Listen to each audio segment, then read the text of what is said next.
Northgard tips. I'm going to be giving some tips for the video game Northgard. Number one, the defensive towers only defend within their zone. If you choose the military path for Guardian with oversight, you can get a watchtower, which is this tower here, and they have a greater range for defense.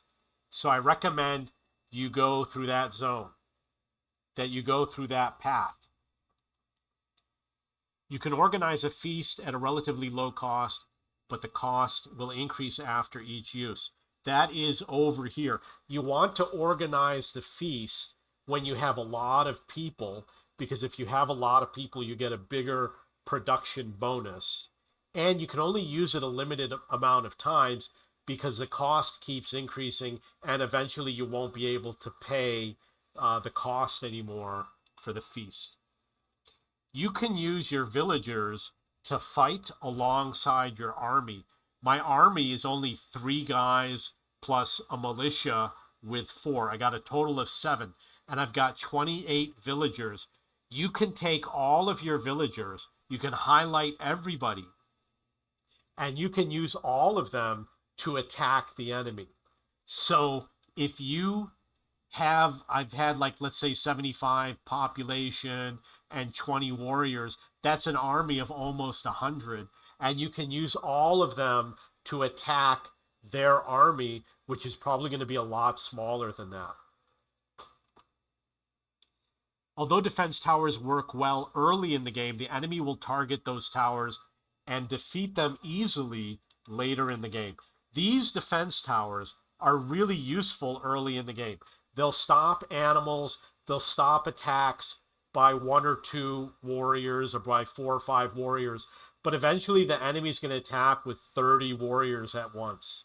And when that happens, they're going to destroy these towers so fast that they're not as useful later in the game. You can increase your population faster by building breweries and by choosing policies that improve happiness. This is a brewery. There's many different ways to improve happiness, which are listed over here. Looks like they're sick. So if you figure out what the problem is, in this case, they need to be healed. They're injured. They have fewer hit points. That's hurting my happiness. So you want to increase your happiness so that you spawn more people at your town center. So you go over here and you look at happiness, and any negative number, you want to fix whatever the problem is. And you can also do it using the Baldur's Blessing. And I think that there is a relic that you could build with the forge that will also do it. So keep everyone happy. If you receive a special warrior, make sure you keep him alive, because you might not get a second chance to obtain that character. So if you look over here with diplomacy, there's Jotun of Oskruder and Jotun of Harimner. In one of the games, I received one of these champions to fight with me.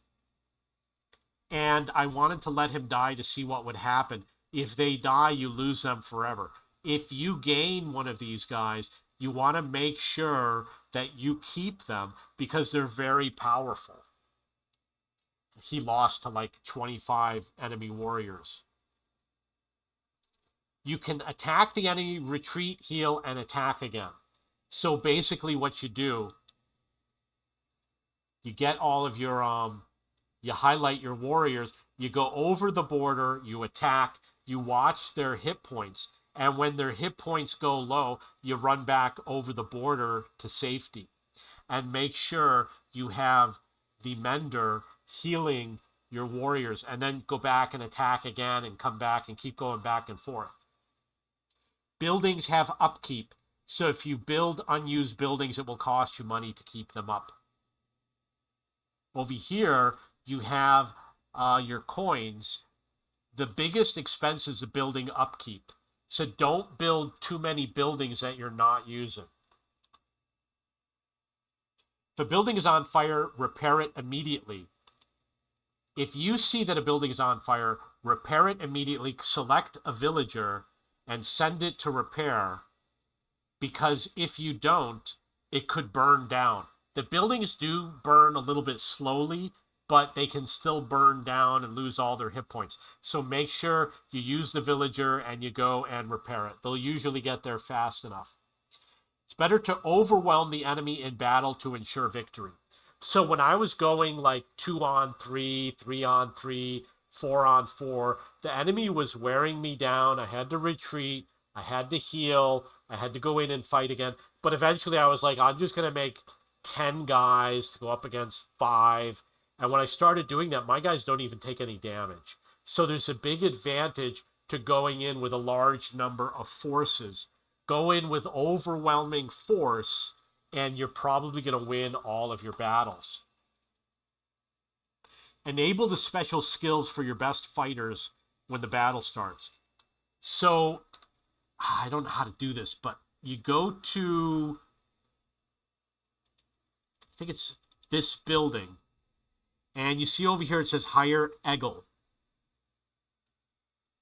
He has certain skills, and I'm not exactly sure where you see them, but you see over here like rally and hold the line,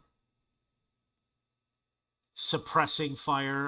That's not one of them, but let's say hold the line or rally. Your fighter, you can click on this and get a bonus. In this case, it says attack 30% faster for 5 seconds. So you want to know your primary fighter, who you recruit through this link over here. It says hire. You want to know what his skill is, and you want to activate it in battle.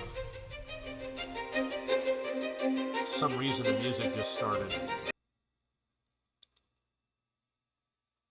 Build defensive towers in the middle of most zones, away from the shore and far from choke points or enemy entry points. Okay, so you've got all these defensive towers. I'm going to use the example of over here. And I'm not sure if I did this properly. My tower is over here. It looks like maybe they can enter from the shore. I don't know. I built the tower far away so that if they enter through this area, they have to walk further to get to the tower, which means my tower has more time to take shots at the enemy. In this case, the enemy often lands at the shore. I built it in the middle so that the same thing, the enemy has to walk a little bit before it gets to the tower. So you have more time to fire back. In this case, I built the tower right at the corner of the zone. This one's at the corner of the zone. This one's at the corner of the zone. This one's at the corner. This one's at the corner. And the reason why is because now I have this area between all these towers, which is heavily defended. So I can put buildings over here that are very precious, less likely to be defended if they're within this area. The buildings that I have over here were from when I started my first zone. No, actually it wasn't. This was my first zone over here. These came as my second zone, but because there's a lot of rocks over here, they're not going to invade through the rocks. You want to probably place your buildings along the rocks so that you get additional protection from the rocks. They have to go around the rocks. Okay, so those are some basic tips from Northgard. I'm going to be making another tips video in the future. You can go to my discussion forum at cheapbooks.cc. Go to video games, real-time strategy, Northgard. I have a post with all of these tips, and plus the future tips that I come up with. I'm going to add it to that post, which will go in a future video, which I might release a couple of weeks from now or months from now. And you can go add your own tips. I am the owner of cheapbooks.com, which is a search engine for searching for books and textbooks. Today, there's over 700 million listings of books from websites all over the world. Every major website that sells books is listed on my website. If you have any questions or comments, please post below.